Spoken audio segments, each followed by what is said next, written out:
Greetings and warm wishes to delegates and participants joining us this morning. Shortly we will start off. Please join us. Be live in the. Thank you.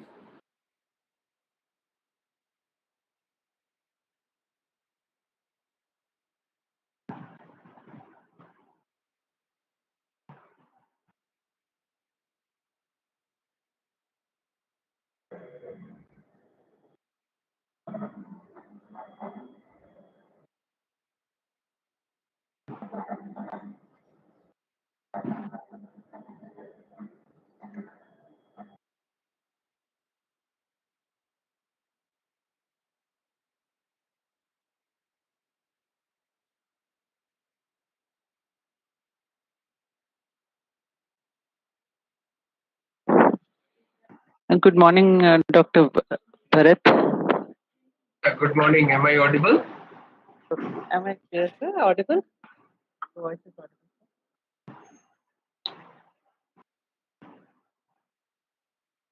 How are you doing, sir? Yeah, I'm fine, Dr. Chandra. Yeah. Very happy to have you here. So we'll just start in a few seconds. Yeah, of course. Thank you. Thank you, sir.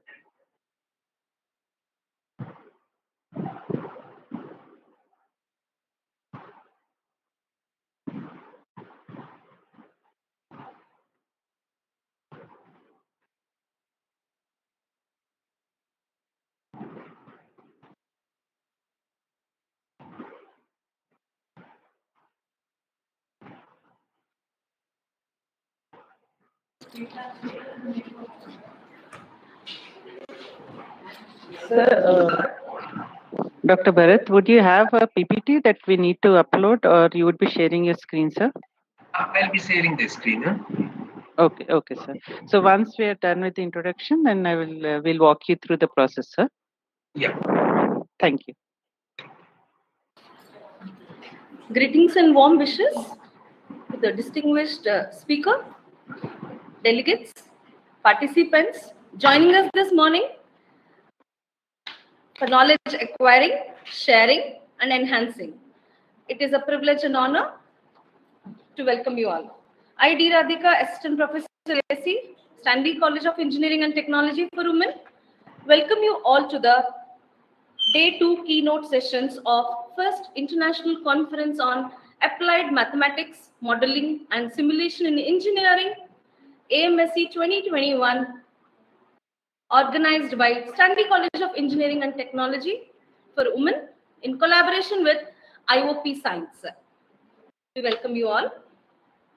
It's a privilege and honor to introduce to you all Dr. Bharat Bhushan, Assistant Professor, Computer Science and Engineering, School of Engineering and Technology, Sharada University, Greater Noida, India. We welcome you, sir.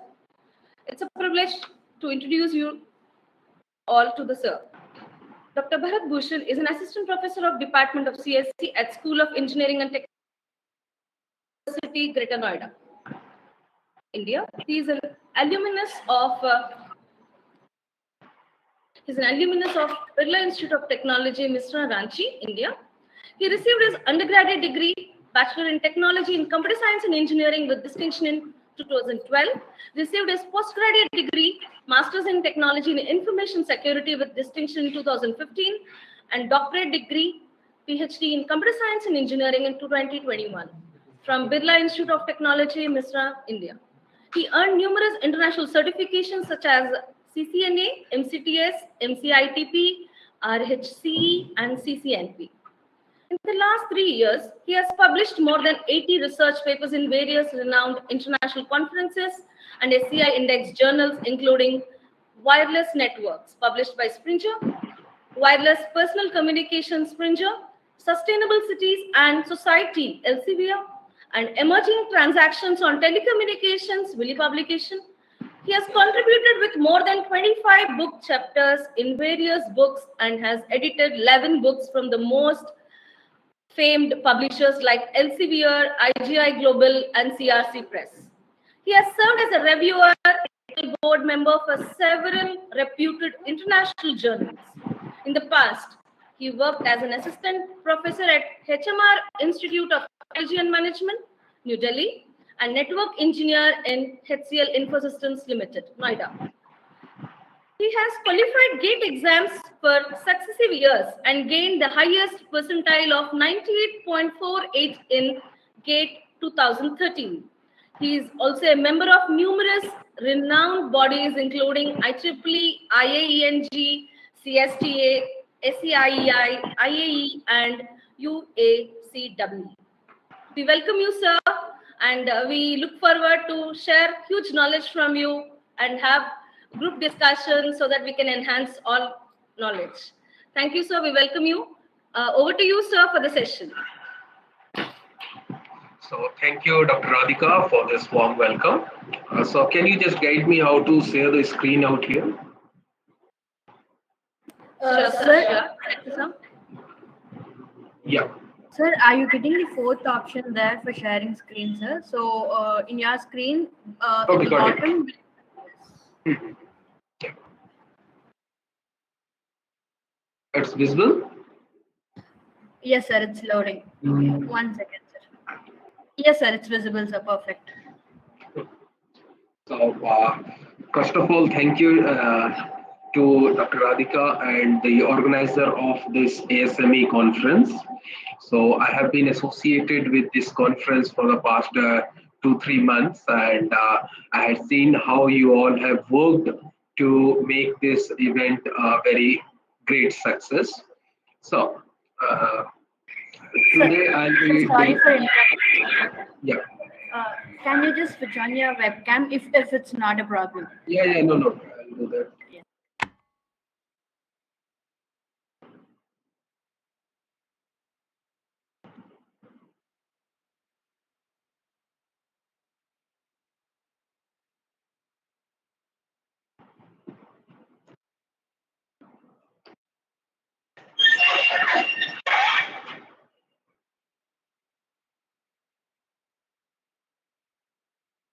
So,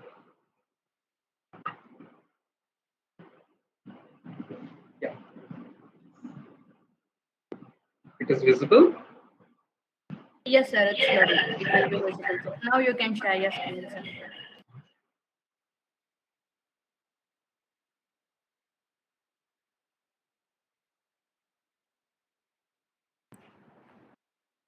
All good, sir. So, done? Huh? So, the topic for the keynote today is securing systems using blockchain technology. So, this blockchain is a word that we all have used, and we all say this is something that has potential, something that can be used in future for a number of applications, but most of us actually don't know. Actually, we have limited knowledge of this blockchain technology. So see, in a 1 hour PPT we cannot explore the things, but what I'll try to do is I'll try to at least define blockchain technology today, so that and highlight the various aspects of this blockchain technology. So the topic for discussion today will be, we'll formally define blockchain technology and then try to differentiate this blockchain and the traditional database that we have been using till now. And then I'll be exploring the blockchain transaction process life cycle and the architecture of this blockchain technology. Further, we'll be seeing the various types of blockchain technology, and if time permits, we'll be seeing what are the problems in this Internet of Things domain and how this blockchain technology can be used for this IoT-based systems. And then some bio application areas. We have a term, blockchain-enabled, blockchain-based IoT, that is a biot. So we'll be seeing the various application areas of this biot, and finally, concluding. So talking of this blockchain, we all know what a linked list is, isn't it? So we all are aware of the linked list of our data structure. So linked list consists of several nodes, and the linking between the nodes in a normal linked list is on the basis of memory addresses. So blockchain can also be considered as a linked list. The only thing is that the linking in this blockchain is not done on the basis of memory addresses. So we have something else for the linking of different blocks. So blockchain, we can imagine it as a series of blocks, and these blocks are connected to each other. And the special thing is that the blocks are connected to the previous block only, and with some kind of link. So I'm not exploring what that link will be at this point of time. Okay, so we can say blockchain is nothing but several blocks being arranged, linked to each other, linked to the previous blocks by some kind of link. And as it is resembling a linked list, which is a data structure, we call this a distributed data structure. Now, why we call it a distributed data structure? We'll be seeing it. So a formal definition, I had tried to define this blockchain technology and incorporated all the concepts that are involved in this blockchain.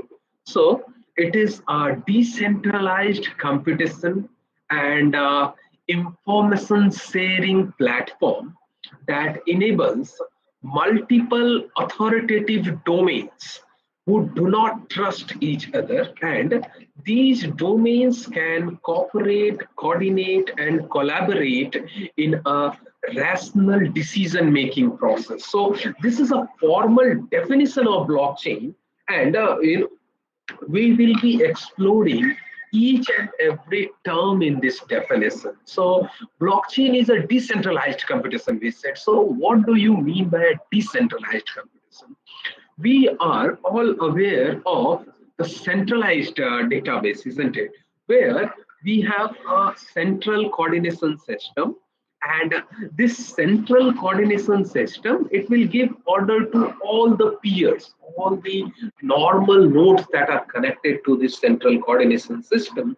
But there is a very big disadvantage with this centralized architecture, that if the central server, if the coordinator node fails, and the entire system, entire server will crash, the entire system goes down if the centralized node or the central coordination system fails. So it is vulnerable to a single point of failure. So we have another architecture, that is a decentralized architecture, where instead of having a one coordination system, one node controlling everyone, we have several coordinator nodes, and these individual nodes, the peers, they connect to these coordinator nodes, and they take orders from these coordinator nodes. So the advantage in the decentralized architecture is that if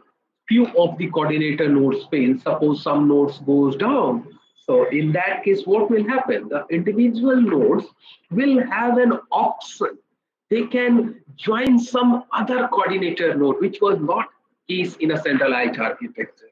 So even if we have certain node failures, even if few nodes crash, even if some coordinator nodes crash, the overall system will not go down. So this is the decentralized architecture.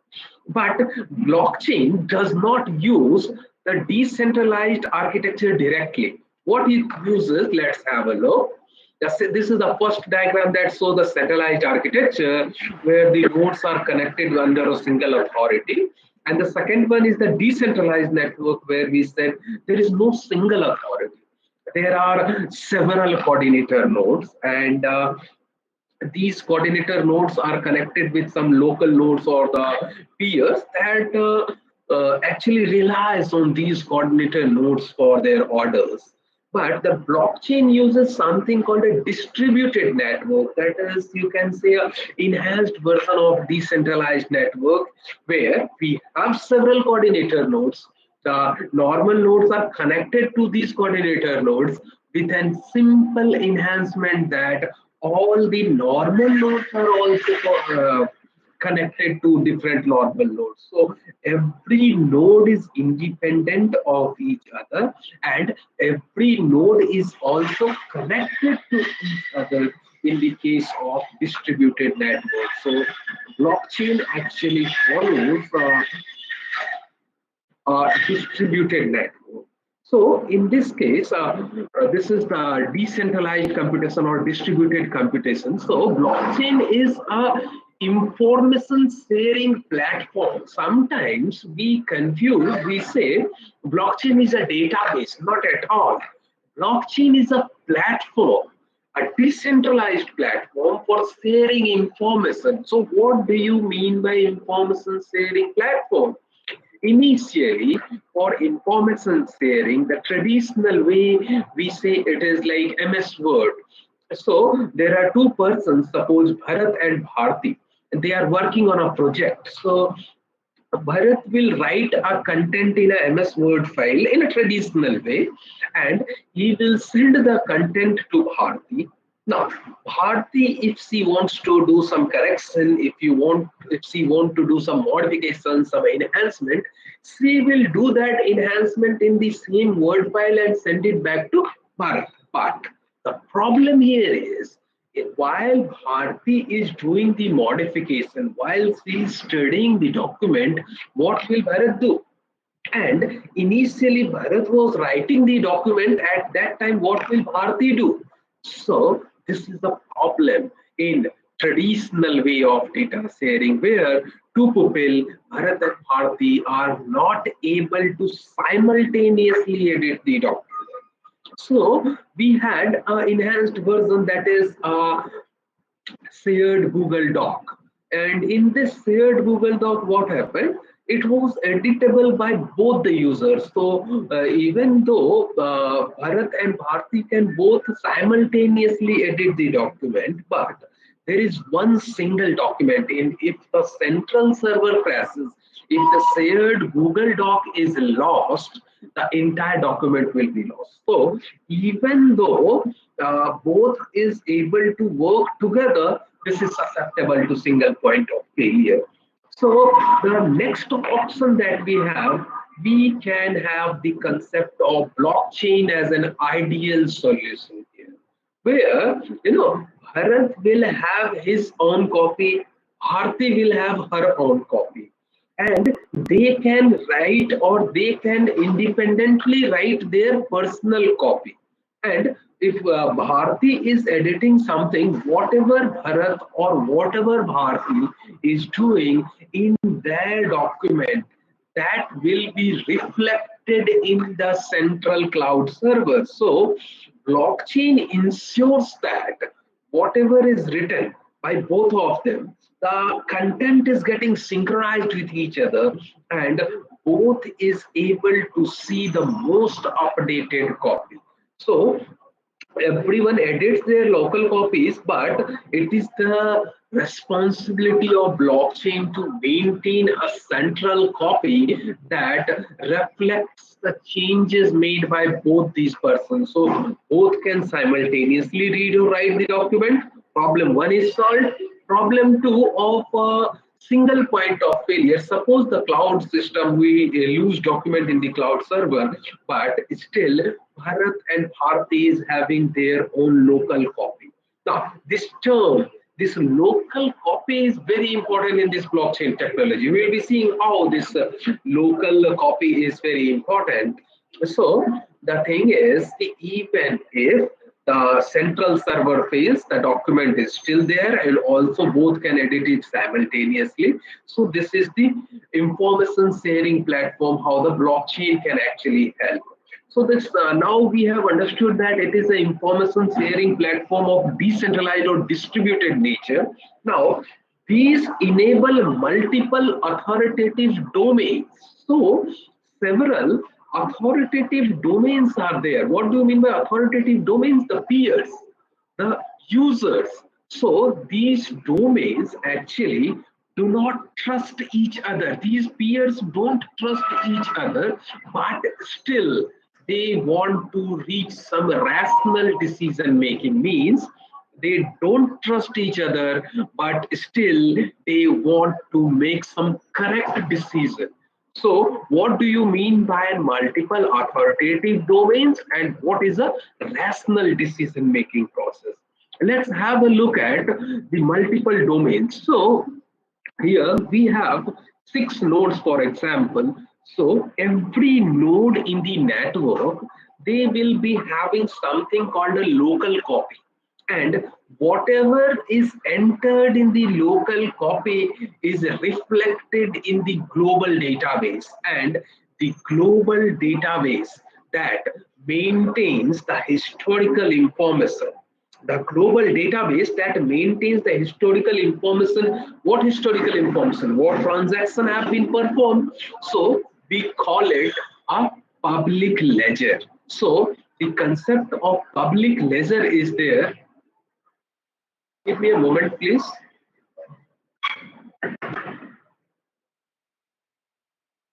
So we have the concept of public ledger in a blockchain technology. And in order to ensure this consistency, the local copies that is there available with every node is identical. Suppose node 1 has written something in its local copy, then that local copy will be reflected. That transaction in node 1's local copy will be reflected in the local copy of all the other 5 nodes. So the local copies at every node is identical, and these are updated. How it is reflected? This is reflected by the public ledger. Public ledger maintains the historical information, and the local copies of all the nodes are updated on the basis of this global information. So this is how multiple authoritative domains, multiple nodes, try to make some rational decision, means correct decision. So what do you mean by correct decision? Let's understand this with the help of an example. Suppose there are 4 people, Bharat, Bharti, Eve, and Vector, and everyone, and Bharat is having $100 with him. Now, this $100 is there with Bharat. It should be, this information should be available to all the 4 users. So it is available in the local copy of all the users. So this is the initial case. Now, what happens? Bharat wants to send $50 to Bharti. Now, Bharat will first initiate a transaction, and once he has initiated a transaction, because of, based on some kind of validation, we are not discussing what validation, but Bharat will first put a request. I want to send $50 to Bharti. That request we call a transaction. So Bharat will initiate a transaction, and suppose the transaction is executed. So this execution, Bharat was having $100 and he had sent $50 to Bharti. This will be reflected in the public ledger of all the other 4 users. So Bharat to Bharti $50 is reflected in the public ledger of all the 4 users. Now everyone is aware that Bharat had sent $50 to Bharti. Now second case, suppose Bharti wants to send $30 to Eve. So what happens? Bharti will again put a transaction ki I want initiate a transaction. I want to send $30 to Eve. Now, let's suppose this transaction is also validated and it is also done. So this will be reflected in the public ledger of all the users ki Bharat has transmitted or sent, Bharti has sent $30 to Eve. Now this thing is reflected in the public ledger of all the users. Now, suppose the third time Bharat makes a new request of $80. He wants to transmit $80 to Vector. Now, everyone in this network is aware that Bharat initially had $100. He has already sent $50 to Bharti. Now, this request of $80 must not be granted because he does not have $80 in his account. So, how can he send this? And each and every person each and every person in this particular network knows that this $80 request should not be granted, and this request, they deny this request. Now, how do we say the request is denied or request is granted? It is based on consensus. So we have a very important term here, consensus. All the networks, all the peers within a network reach to some kind of consensus, some kind of decision. If this request must not be granted, and it is not granted, the $80 request is not granted. Now, important thing, until and unless a transaction is realized, a transaction is completely executed, it will not be added to the public ledger of the local copy, because transactions are executed, these are added to the public ledger, and it is the public ledger who gives you the transaction, who updates your local copy. So if a transaction is not executed, it will not be reflected in the local copy of the user. So the overall, there is the concept of data replication. So this is how these code users can reach a rational decision making, or correct, they can make some correct decision based on some mechanisms like consensus and all. We will be discussing it right now. So the data is replicated everywhere. Replicated means stored at several places, replicas, and even if some of the replicas are corrupted, there are some other replicas that will help you to recover the data. Further, the consistency of the data is maintained by a process called consensus. So I said this $80 request was not granted by all the other peers. So consensus means everybody agrees that the data that you enter into the data structure, data that you enter into the public ledger, so everyone must agree to that data that this is a correct data and it can be entered into the public ledger. So consensus basically means everybody agrees that the data that goes into the data structure of the public ledger is what they agree to put there. Until and unless all have agreed, the data will not be entered. Now, this term all have agreed will change after some time. Okay, but at this point of time, until and unless everyone agrees, the data will not be entered into the public ledger. And for linking, initially I said there is some kind of linking between the blocks. Here, in case of blockchain, the blocks are linked with something called hash. It is a cryptographic technique called hash value. So the blocks are linked with the help of a hash, and the blockchain has the capability to provide you certain services like provenance, integrity, privacy, authentication, confidentiality. So I am not exploring these terms because these are some simple terms of cryptography or network security. So blockchain provides you these services, and transparency and immutability are the two important aspects of blockchain that helps to reduce the manual intervention, and also it mitigates the overall human errors that are arising because of these conflicting data. So these are some of the properties of blockchain. So based on this definition, based on this discussion, we reach to a formal definition of blockchain, that it is an open distributed ledger, and these ledgers are capable of recording transactions between two parties efficiently and in a verifiable and permanent manner.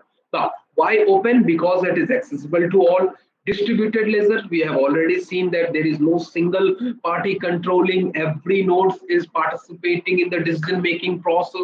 Efficient, we'll see, because it is fast and scalable, and then verifiable because everyone can check the validity of information that is being put into the public ledger, and it is permanent because information that you have entered in a blockchain is persistent and tamper proof. So this information cannot be updated in future.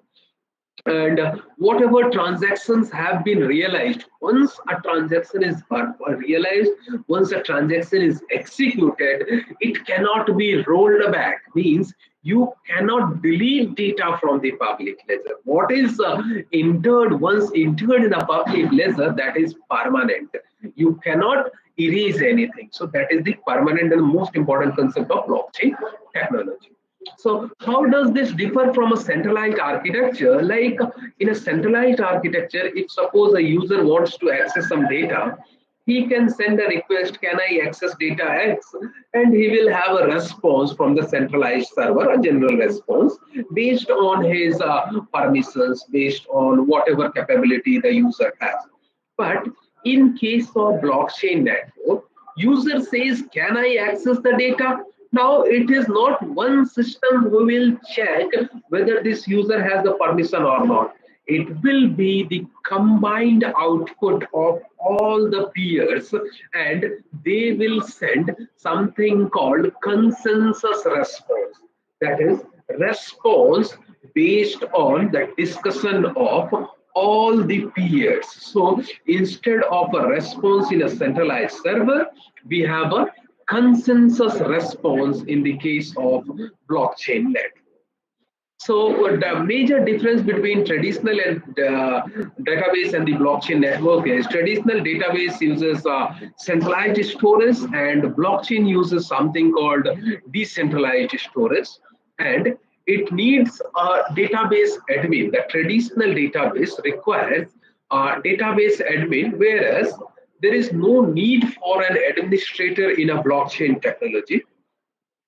Further, modifying data requires permission from the database admin in a traditional database, but there is no need to take permission in case of blockchain.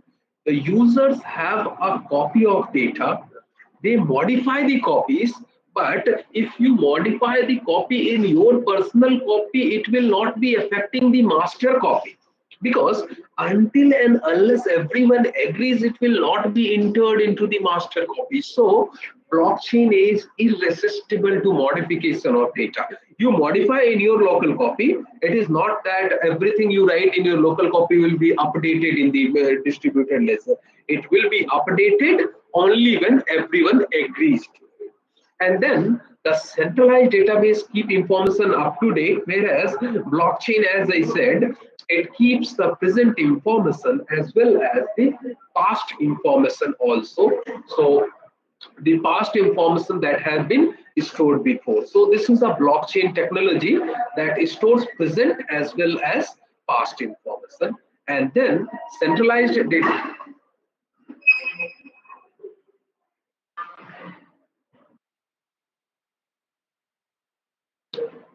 A moment, please.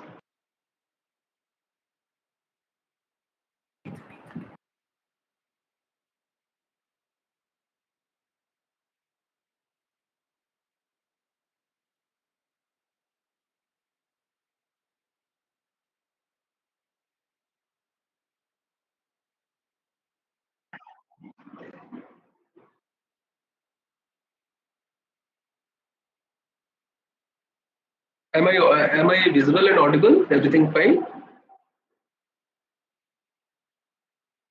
Sir, you are audible, sir. Yes, your PPT is visible. Thank you, sir. Okay.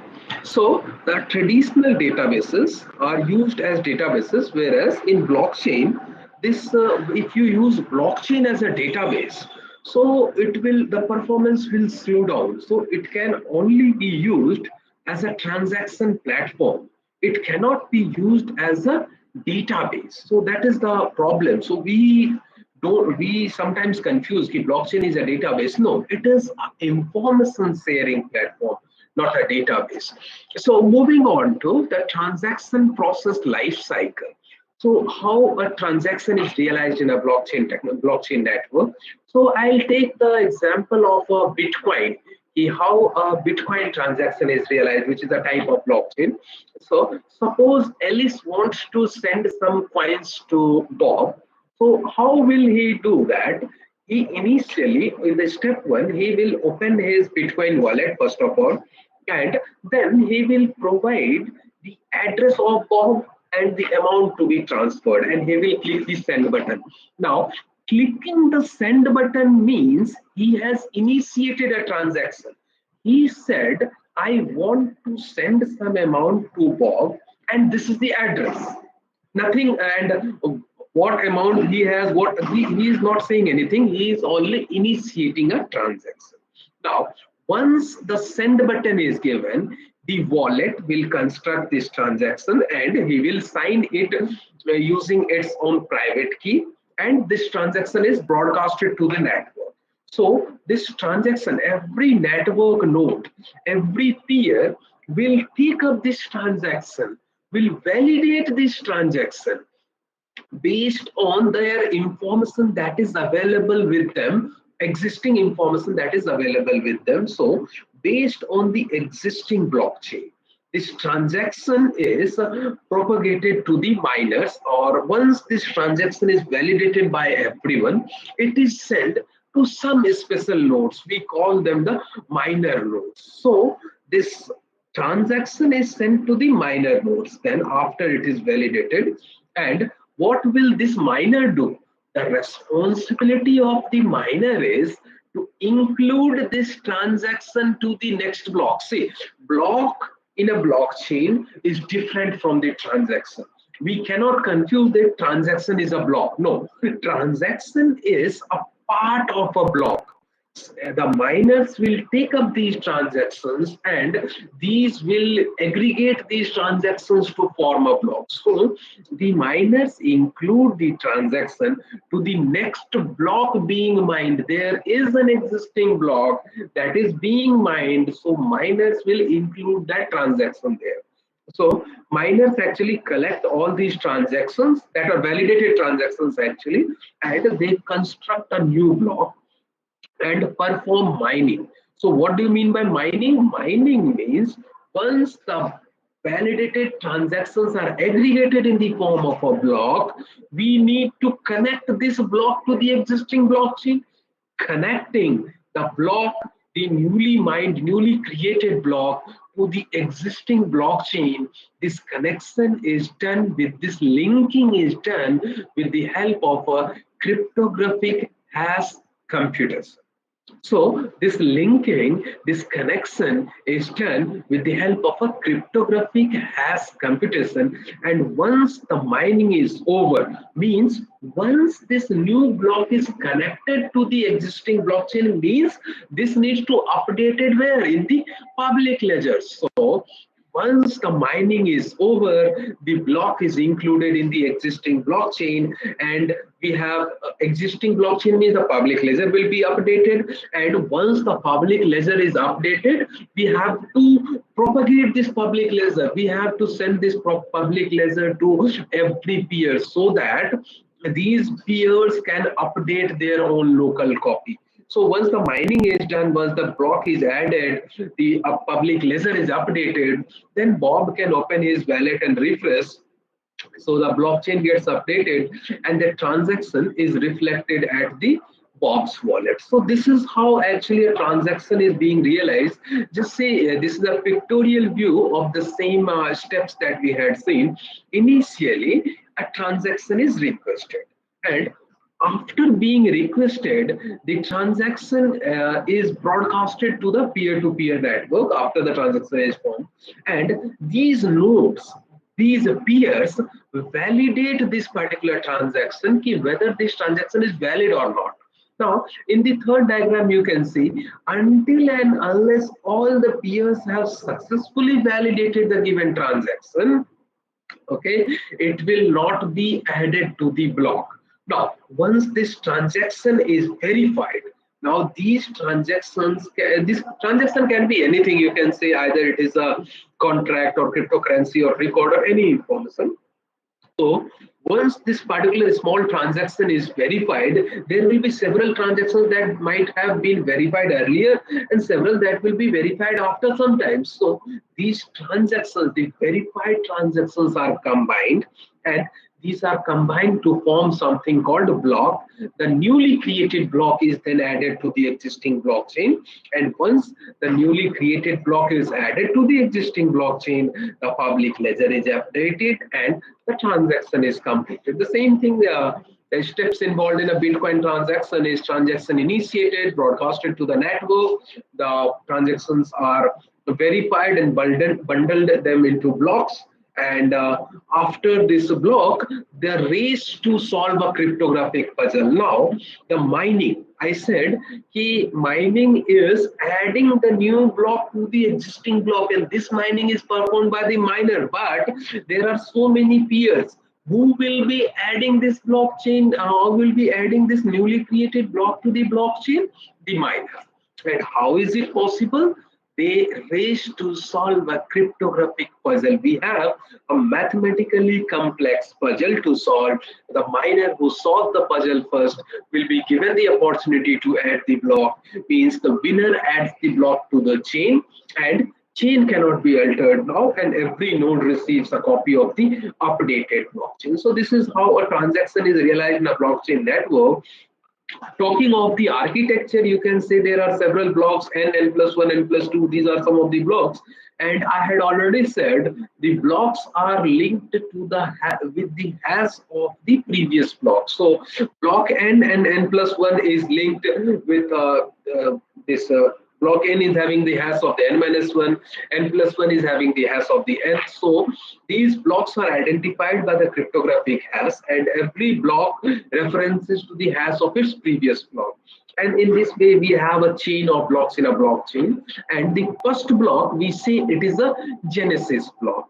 So the hash in this genesis block will be the previous hash. We can have some value, some in this genesis block, and the hash of the block 2 will be the hash of the genesis block, hash of the block 3 will be the hash of the block 2, and so on. So in case you change some data in suppose block 3, so if you want or change to change some blocks, you have to change all the blocks, because all these blocks are linked to their previous block, and the complexity is increased to such an extent that till you tamper all the blocks, new block will get added. So the thing is, the adversary never reaches the last block.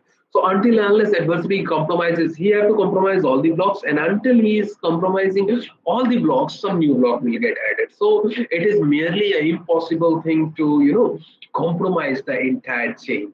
So general blockchain structure, it has two components, a block header and block body. So we have several cryptographic things like Merkle tree, root hash, timestamp, and nonce values, hash of the blocks in the block header. And block body includes the transaction and the counter, means transaction and the number. So I said several transactions are there. These transactions are aggregated to form a block, and then the block is added. So these transactions actually form the block body. What is a transaction? Nothing but a data structure that represents or exemplifies the transfer of digital assets among the peers in a blockchain network. So this is a general block structure, and some core components of blockchain systems is the asymmetric key cryptography, blockchain, transactions, and consensus key. How the ledgers are updated, who will be the miners, and different things. So the use of cryptography in blockchain is of paramount importance. Like, for example, at the initial phase, during the initiation and broadcasting of transactions, we have the concept of digital signatures or public key and the private keys in the blockchain. And during the validating of transactions, so how are the transactions validated? For that, we have several consensus algorithms. The most widely used consensus algorithm is the proof of work. Apart from this, we also have proof of authority, that is POA, PBFT, practical Byzantine fault tolerance, POC, proof of capacity. So based on, there are several consensus algorithms that we have in order to validate the transaction. And then for the chaining of blocks, we again use a cryptographic scheme, that is the hash function. So few things: digital signature, public key, private key concept, and the hash function. These are some of the things that are used in blockchain technology that are related to cryptography. So what is a hash function? Basically, we say it is something that maps any size data to a fixed size. So what if you have any size data, you can map it to a fixed size with the help of a hash function. And for example, we can say modulo is supporting this definition. If hash function is only something that maps any size data to a fixed size, we can say modulo is an example. Because for example, hx is equal to x modulo n, where hx represents some hash value. If you have some term x, okay, and if you apply modulo n, we will get the result between 0 and n minus 1, isn't it? So for any two different x1 and x2, hx1 and hx2 should be different. But this definition of modulo, if we say modulo is an example of a hash function, this will only satisfy the first condition. Mapping any size data to, suppose 172 modulo 5 is again 2, and 192 modulo 5 is again 2. So it is whatever data, whatever x you have, the hash will be in the range of 0 to n minus 1. So you can map any size data to a fixed size. But the second condition of hash is for two different x1 and x2, hx1 and hx2 should be different. So this is not satisfied by the modulo. So the hash is a one-way function, and the cryptographically secured data possesses something called avalanche effect. It means that if you have a small change in the input, there will be a significant change in the output. That is the avalanche effect. So hash functions should have these properties, and how these blocks are linked. For example, hash 1, h1, for block 1, the hash is calculated using four things: the sequence number of the access, the client ID, the timestamp, and hash of the previous block. And it is this h1 is used in h2 for the calculation of hash of h2, and so on. So entire thing is connected in this particular manner and makes it tamper-proof. So hash function, we say it is a collision free, means if m1 and m2 two messages is different, the hash of the two messages will also be different. And it is a one-way function, means suppose 172 modulo 5, it is 2. So if you are given an input, you can calculate the output. But if you are given an output, you can never calculate the input. That is a one-way function. So hash function should be a one-way function. Further, it should also be puzzle friendly. For example, in y is equal to, if you calculate the hash of x and k, so if you are given x and y, computing k is difficult. That is the same example of modulo can be seen. If you are, even if you are given everything, then also what is the value of k, that you cannot find. So it is a puzzle friendly property of hash function. And then we have the concept of digital signature. So I'm not exploring this because of some time limitations. So the only thing is that there are three things that are actually verified with the help of digital signature. First, the content of the document is verified. Second, the identity of the sender is verified. And third is non-repudiation is prevented. Means if somebody has sent a data, okay, he cannot refute the claim of sending the packet or sending the data. So that is non-repudiation. And we have the concept of encryption, decryption, symmetric key, asymmetric key in the blockchain, where if you have same key, it is symmetric cryptography, different keys, it is asymmetric key cryptography. And for example, just have a look. We have two types of keys, isn't it, in cryptography: public key and the private key. So public key is known to all, and private key is only known to the person. It is for the personal use. So, and it operates under the rule that if you have encrypted using the public key of someone, it will be decrypted by the private key of that person only. So, for example, if Bharat has the public key of everyone is available in the pool, so Bharat wants to send some message to Bharti, so he can encrypt the message with the public key of Bharti. So, if the message is encrypted by the public key of Bharti, So nobody can actually decrypt the data because it will be decrypted only with the private key of Bharti, and a private key of Bharti is known only by Bharti. So it is the message can be securely delivered towards the Bharti. So RSA algorithm is something that is used by the blockchain technology, and converting from plain text to ciphertext, we convert using public key of the user, and the ciphertext to plain text is again converted using the private key of that particular user. And then this is the RSA algorithm that I am not discussing, how the keys are generated in a reverse Samira algorithm. So this is the RSA algorithm actually, where we have concept of public key and private keys. So this is a slide that I want to discuss, where we generate using this RSA and different cryptographic schemes, we generate something called signature. So Bharat generates a hash of a message, and that is M. For the message M, Bharat generates a hash value, and he signs the message using his private key. So based on the private key, he is signing the message, and this signature along with the message is sent to Bharti. So Bharti verify the signature using Bharat's public key, because if something is encrypted by the private key of a person, it will be decrypted using the public key of that particular person. So if any message is being decrypted by your public key, it is confirmed that it is you who has sent the message. So origin is verified in this manner.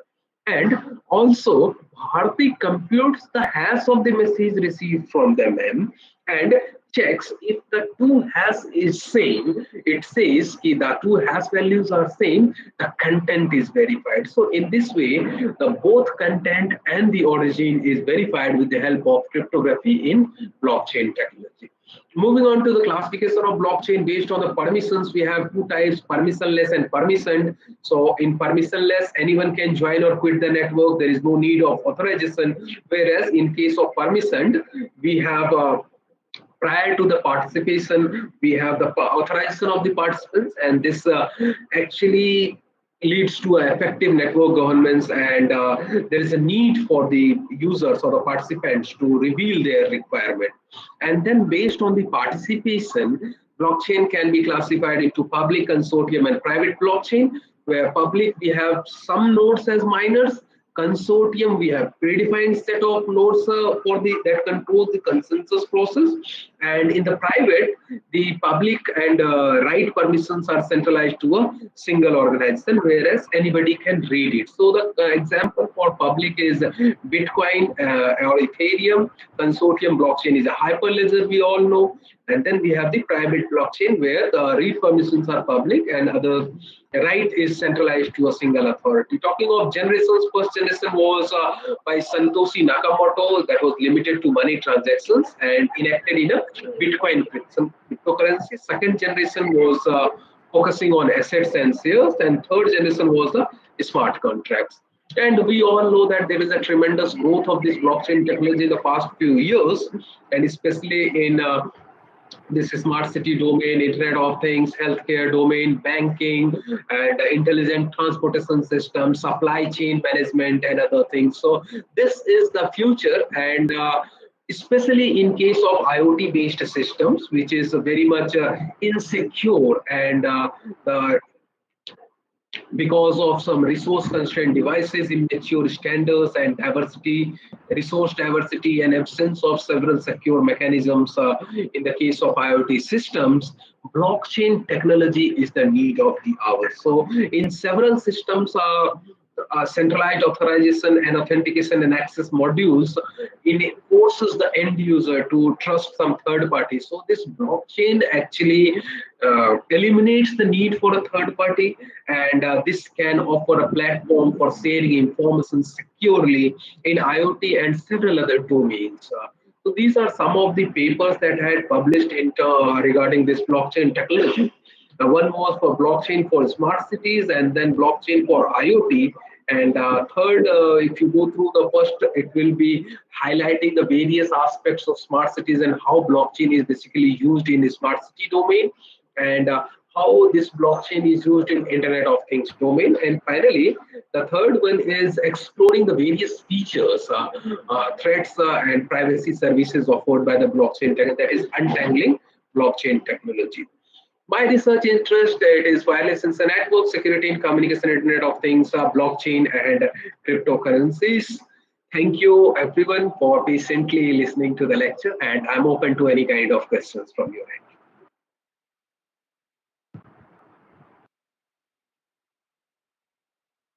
Hello, good morning, sir. Hello, good morning, sir. Yeah, good morning. Yes, please. Good morning. Thank you for your informative session, sir. I would like to ask 3 questions to you. Can I ask you some questions, sir? Yeah, please go ahead. Yes. So the first question from the participant is that how will the data privacy promised with the blockchain? How will data privacy?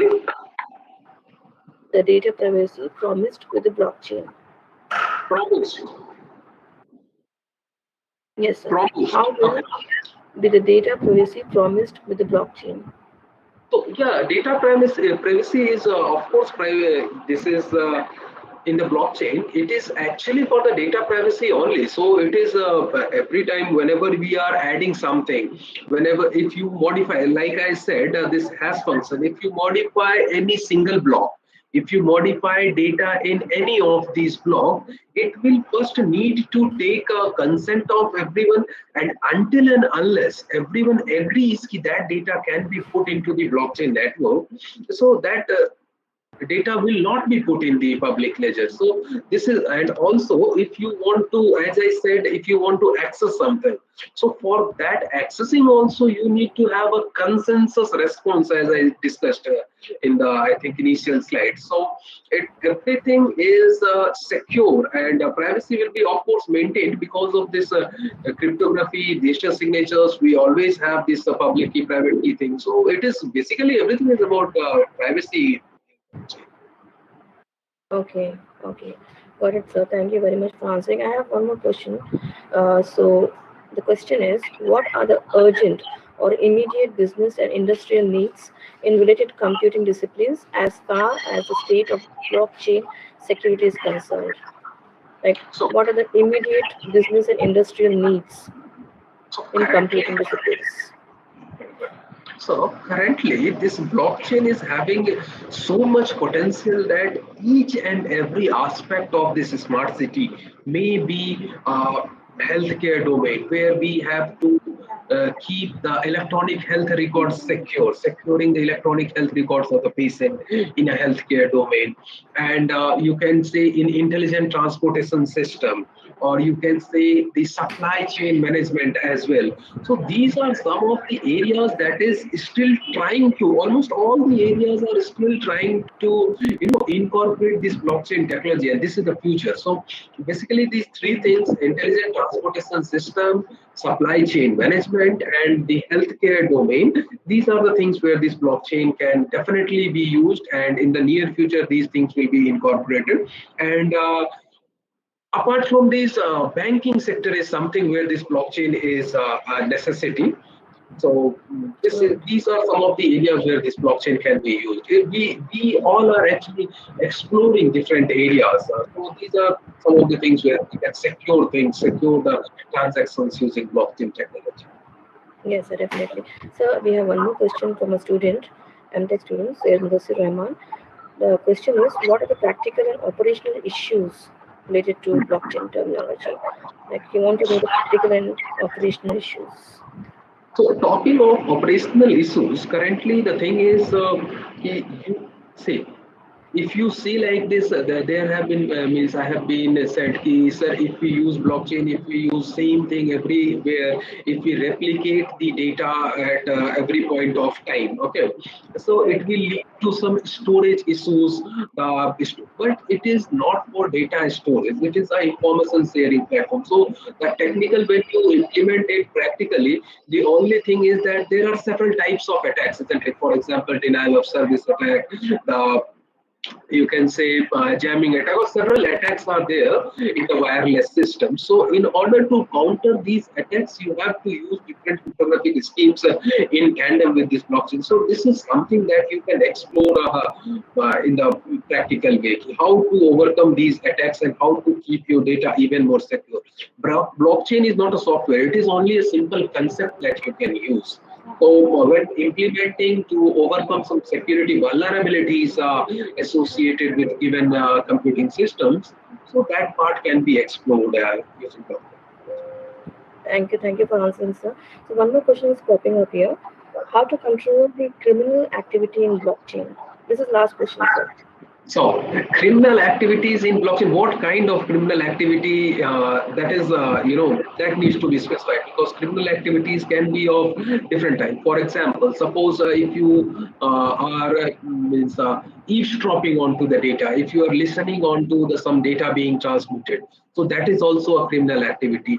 Committing some banking frauds, that is also a criminal activity. One small activity that I said, sending the data, okay, sending a data, and you don't have enough amount in your wallet, and you are still saying ki, I'll credit this in your wallet, so that is also a criminal activity. So these things can be efficiently countered by the blockchain technology, and the main thing is that what consensus you are using and how you are reaching to some kind of goal. So based on the consensus, these things can be done. For example, taking off this non-repudiation thing.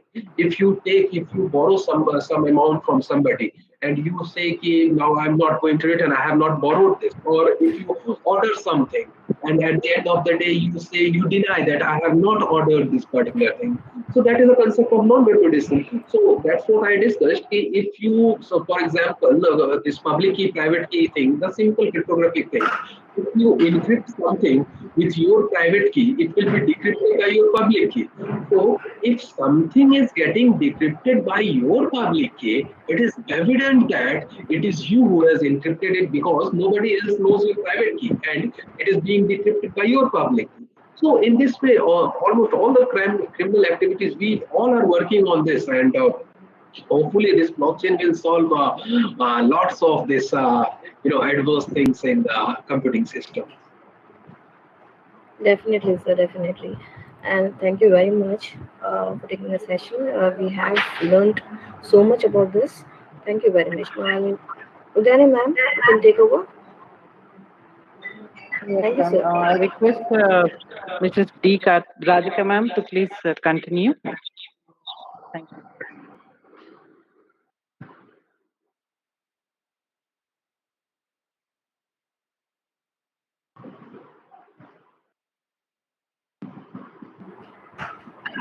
Ma'am, your microphone is muted. We cannot hear your voice. Yeah, Radhika ma'am, you are muted.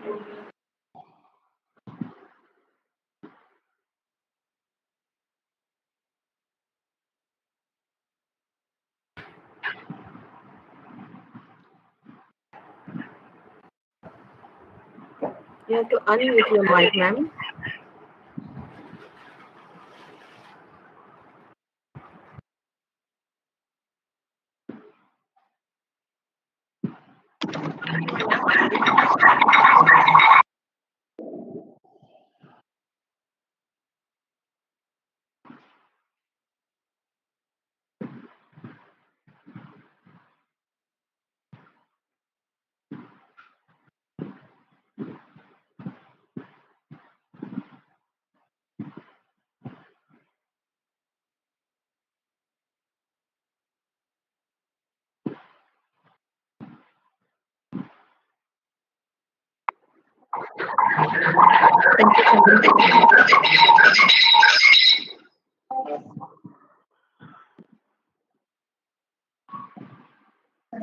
Thank you, sir. It was a very interesting session for all the upcoming researchers, delegates. Blockchain is the need of the hour. You have taken us through a very nice way where we understood how traditional databases differ with blockchain. It's a very primary thing when you're trying to understand about blockchain, and how blockchain is a decentralized storage, no administrator is required, and how it is irresistible to modifications, and it also keeps track of the present and the past information was a very highlighting point, and a very user friendly and a learner friendly example about Bitcoin transactions, which you have explained was a very interesting thing where you have taken us through the life cycle of the blockchain, what are the core components in it, how the blockchain is making the concept tamper proof, and using the cryptographic concepts. We are very happy to hear your sessions and get knowledge out of it. And when you have computed the hash function, the researchers should have really felt very happy that what more modifications or learning can be there, and what more research challenges can be understood using this hash function and cryptographic concepts. Privacy and security are the very important aspects of big data now. So everyone edits the local copies and the internet maintains the consistency is a highlight of blockchain. So both parties, the sender and the receiver, are able to read and write the document is also a very highlighted point. And here we really appreciate the application areas which you have shared with us. To name a few: banking, medical, insurance, and IoT-based systems. It is the need of the hour blockchain. You rightly said, blockchain is the upcoming technology, the concept on which research can go ahead. And it will eliminate definitely to need for third parties, because when we make transactions on Amazon, we have a third party again. So here we are trying to eliminate third party transactions. Very highlighting and interesting session on blockchain, sir. Thank you so much. Sir, it is a pleasure to invite you, sir, to the 15th and 16th of September to our conference. Please do join us, sir. And I would like to inform you that a letter of appreciation will be emailed to you shortly. Thank you. And we welcome you to join the other speaker sessions also, to be with us along with in the virtual mode. Thank you, sir. So, thank you, Dr. Chandana, madam, and thank you to the organizers. It was a really very well organized conference that I should definitely say. The way the things have been followed up. Actually, the conferences are not that well managed nowadays. I have been speaking at several places, but in the recent past, your conference, this is the first international conference that I can see.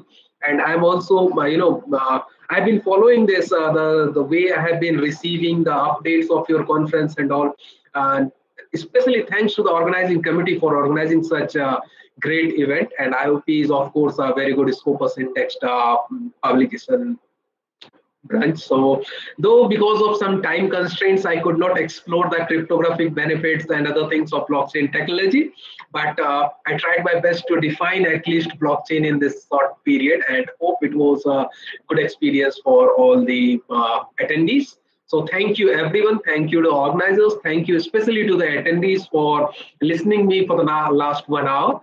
Thank you everyone, have a great day. Definitely, sir. It was a very user-friendly and learner-friendly session, sir. A starter definitely would like to understand what is blockchain, really what is going on in it. Thank you so much, sir. Okay. Stay with us for all the sessions, sir. Thank you. Yeah. Over to you, ma'am.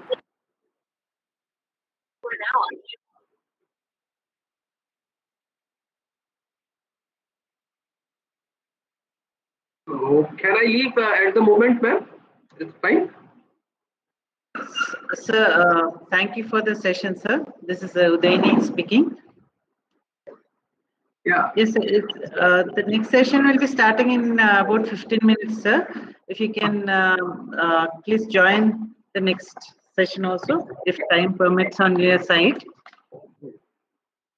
As of now, you can stop the presentation, sir. I think your presentation has been stopped. Okay, fine, sir.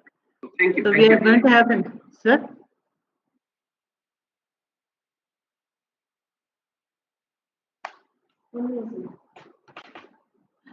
So we are going to have the next speaker, Professor Rashid, joining us at 11:30.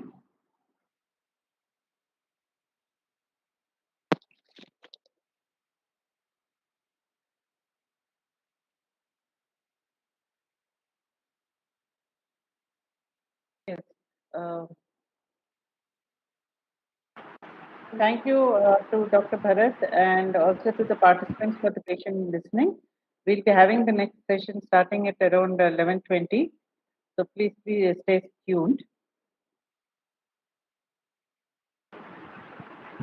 Okay, ma'am.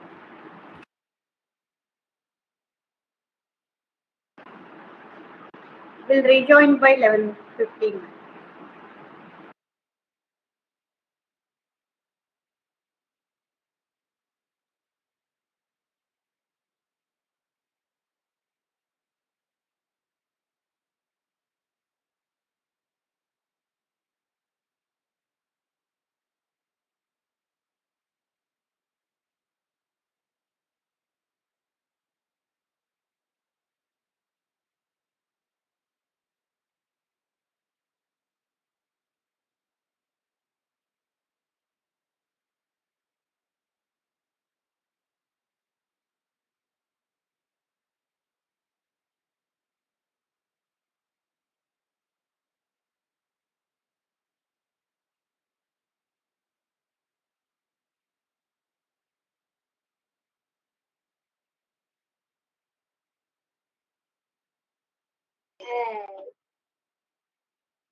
Audio Jungle.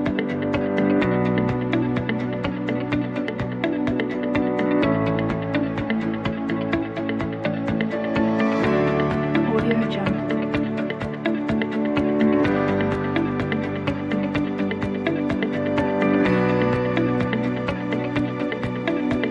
Audio Jungle.